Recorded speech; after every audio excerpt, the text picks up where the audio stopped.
Hello, good morning everyone. Today we will be going to learn अलंकार. Okay, आज हम क्या सीखेंगे? ये पार्ट 2 है अलंकार का. तो इस बार ध्यान से पढ़िएगा, ध्यान से. ये अभी हाल में बीपीएससी का क्वेश्चन गया है, क्वेश्चन पेपर सबको मिल गया होगा बीपीएससी का. तो देखता अलंकार किन किन का सही है. अब अपना बीपीएससी का पेपर लेके बैठ जाइए. तो सबसे पहले हम सब अभी अलंकार जानेंगे. तो अलंकार का अर्थ क्या होता है ये पहले जानना बहुत ही ज़्यादा ज़रूरी है. तो देखते हैं. अल प्लस कार, यहाँ अल का अर्थ होता है आभूषण या गहना. मीन्स हाँ, तो अल प्लस कार, यह अलम का अर्थ होता है आभूषण या गहना. क्या होता है? आभूषण या गहना. ओके ना. अब देखते हैं आगे. नीचे एक और इसका एग्जाम्पल बताया.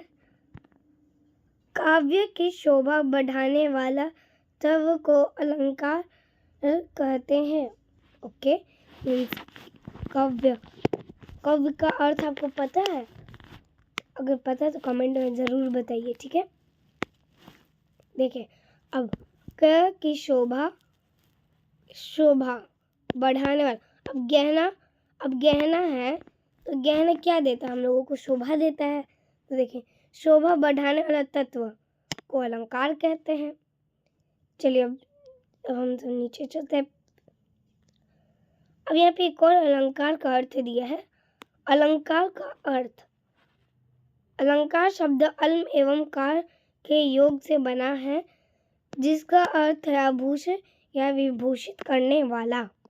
इसका अर्थ मैं पहले लाइन का बताऊंगा. ठीक है, ये जो जिसका अर्थ है आभूषण या विभूषित करने वाला, इसका अर्थ आप सब बताइएगा. जो अलंकार का अल्म और कार है वो बना है आभूषण और विभूषित से. ठीक है, विभूषित से. अब नीचे चलते हैं. अलंकार के भेद. अलंकार दो प्रकार के होते हैं. अलंकार के भेद. आप लोग कॉपी पेंसिल उठाइए, पेन कॉपी और वाइट पेन उठाइए और बैठ जाइए और इसको लिखिए. अलंकार के भेद, शब्दालंकार और अर्थालंकार. ठीक है, अभी देखिए हम इन सब इतने प्रकार के अलंकार पढ़ेंगे. अब ज़रूरी नहीं है ये पूरा, हम इसमें से कुछ पढ़ेंगे. जैसे उपमा पहला, रूपक, उपतेक्षा, मानवीयकरण और अतिशयोक्ति. अभी इतना ही है और इसके नीचे और नहीं दिया है शायद. इसमें ये देगा अनुप्रास, यमक, श्रेयस, अलंकार. ये सब क्या है? ये सब अभी हम सब पढ़ेंगे. पहले हमारा आता है अर्थालंकार, उपमा अलंकार. ठीक है, तो देखते हैं. उपमा अलंकार को पढ़ेंगे. अब जब पंक्ति में योजक चिन्ह आए, शब्द सा सी से समसरिस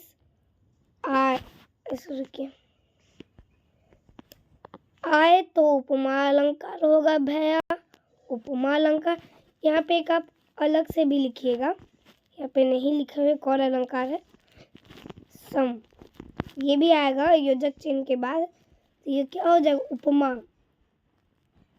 अब जैसे अब आपको ये ऐसे पंक्ति दे देगा, बीपीएससी में दिया हुआ होगा. देखिएगा आपसे अपने क्वेश्चन पेपर में बीपीएससी के उसमें होगा, ये लाइन होगा. सारे अलंकार का जैसे होगा, जैसे ये आपको बताना होगा कि ये कौन सा अलंकार है. होगा, मैं बनाऊंगा इसमें भी वीडियो कि इसमें से कौन सा अलंकार है. तो जैसे मुख चंद्रमा सा सुंदर है, कर कमल सा कोमल है. मीन्स यहाँ पे अब आप देखिए ये वाक्य है. ठीक है, उससे पहले योजक चिन्ह. ये योजक चिन्ह है. योजक चिन्ह कुछ ऐसा दिखता है. ठीक है, यहाँ पे योजक चिन्ह है। उसके बाद है सा, सा है, इधर भी सा है। अब इधर देखेंगे तो यहाँ पे भी योजक चिन्ह है, उसके बाद सा है, यहाँ पे भी सा है और यहाँ पे भी क्या है, योजक चिन्ह है। ठीक है, अब चलिए नीचे चलते हैं। अब आगे रूपक अलंकार। ओके, अब क्या आगे, रूपक। रूपक अलंकार, जब पंक्ति में केवल योजक चिन्ह आए और सा सी से न आए तो रूपक अलंकार होगा भैया। उपमा अलंकार का उल्टा रूपक।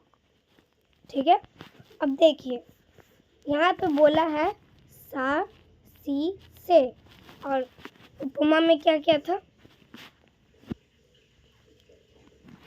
सा सी से सरिस, और मैंने यहाँ पे सम भी लिखवाया था, सम। तो अब देखते हैं दोनों में कि सा सा है, सी है, से है, लेकिन सरिस और सम नहीं है। तो अगर किसी वाक्य में सरिस आए, ठीक है, तो रूपक और वो उपमा अलंकार भी होगा और रूपक भी होगा। ठीक है,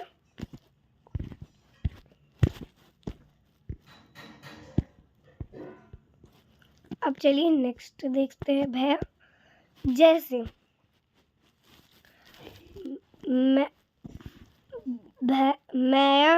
मैं तो चंद्र खिलौना ले हो, इसमें देख रहे हैं योजक चिन्ह है लेकिन आगे सासी सम सरिस नहीं है, तो क्या है, रूपक। नेक्स्ट उपतेक्षा अलंकार, ये बहुत मजेदार है। उपतेक्षा अलंकार, उत्प्रेक्षा। अब देखिए, यदि पंक्ति में ज्यों त्यों मन से ज्यों यदि पंक्ति में ज्यों मानव एवं मनु जनु जान मनहु जनु आता है, वहाँ उत्प्रेक्षा अलंकार होता है। जैसे जनु वर्षा ऋतु प्रकट बढ़ाई, नेत्र मानव कमल है। तो यहाँ पे देखिए जनु है, जनु था वाक्य में और मानव भी था, तो ये हो गया उपतेक्षा अलंकार। उत्प्रेक्षा अलंकार हो गया भैया। अब नेक्स्ट अतिशयोक्ति अलंकार, ये बहुत इजी है। अब सब स्कूल में बोल देंगे मम्मी अपने दोस्तों को, मेरा तो 40 में से 40 मार्क्स आया है, लेकिन आया होगा 40 में से 0। तो बढ़ा चढ़ा कर वर्णन किया गया है। उप्स, मैंने पहले बता दिया। देखिए, तो जहाँ किसी गुण या स्थिति का बढ़ा चढ़ा कर वर्णन किया जाए वो जगह वहाँ अतिशयोक्ति अलंकार होता है। ठीक है, किसी को बढ़ा चढ़ा कर वर्णन किया जाए, जैसे मैंने तो स्कूटी उड़ा दी, मैंने बाइक उड़ा दी, मेरा कार फट गया। अब जैसे आगे नदी पड़ी अपार, घोड़ा कैसे उतरे पार, राणा ने सोचा इस पार, तब तक चेतक था उस पार। ये बढ़ा चढ़ा कर वर्णन किया गया है। चेतक अपने राणा का घोड़ा चेतक था और चेतक कभी भी राणा से दूर जाता ही नहीं था, तो ये बढ़ा चढ़ा कर वर्णन किया गया। क्या गया, बढ़ा चढ़ा कर वर्णन। ओके, नेक्स्ट देखते हैं मानवीय कड़न अलंकार।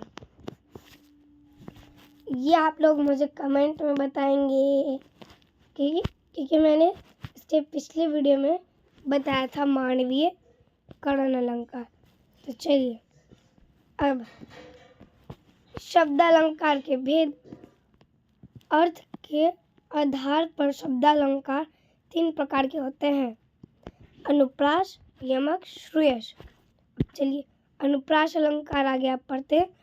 वर्ण बार बार आए तो वहाँ अनुप्रास अलंकार हो, वर्ण बार बार आए वहाँ पे। जैसे छोर चंद्र के चंचल कड़न के खेल रही जल थल में, मधुर मधुर मुस्कान मोहरने मधुर पेश का उज्ज्वाला।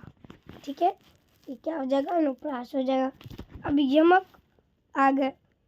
एक ही शब्द के आधार बार बार आए और अनेक अर्थ हो तो क्या हो जाएगा? यमक अलंकार हो जाएगा। अब जैसे मैंने आपको मीन्स इसको मैं छोटा करके बताता हूँ।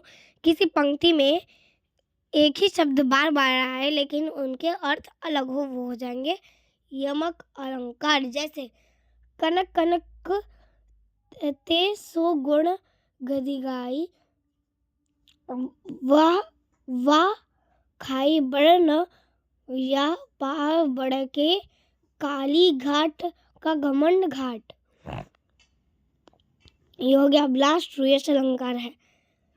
एक शब्द के अनेक अर्थ होते हैं वो श्रेयस अलंकार हो जाएगा। ठीक है, यहाँ पे वाक्य दिया हुआ है, आप ये वाक्य मुझे कमेंट में बताएंगे क्या है। अब मैंने आपको पूरा क्लियर करवा दिया है। पूरे कितने मिनट में? 11 मिनट में पूरा अलंकार क्लियर हो गया। हमारा पूरा अलंकार का चैप्टर हो चुका है क्लियर। क्या हो गया? क्लियर हो गया हमारा पूरा का पूरा चैप्टर। तो थैंक्स फॉर वॉचिंग। और गाइस, आप सब चैनल को प्लीज़ सब्सक्राइब कीजिएगा और लाइक कीजिएगा। और ये वाला बिल्कुल देखिए, ये वाला वीडियो। ओके, ये बहुत अच्छा वीडियो। ओके, आप सभी ज़रूर देखिए। ये मेरा पिछला पार्ट है अलंकार का। मैं आपके एंड स्क्रीन पे लगा दूंगा अलंकार का पोस्टर, ये वाला आप देख सकते हैं। ओके, और प्लीज़ आप सब प्लीज़ लाइक कीजिएगा मेरे चैनल को। Okay, thanks for watching. Bye bye.